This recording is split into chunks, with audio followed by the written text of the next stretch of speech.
When managing multiple opportunities inside your system, you need to identify which ones meet your desired conditions, which are a priority, and which are special deals.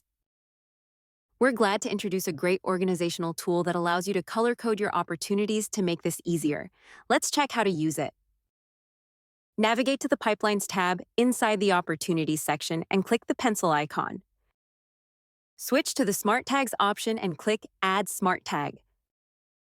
Add your tag's name and select a color for it. Then click Next, Add Rule. Set the rules for when the tag should be assigned to an opportunity. Lastly, click Save to set your smart tag.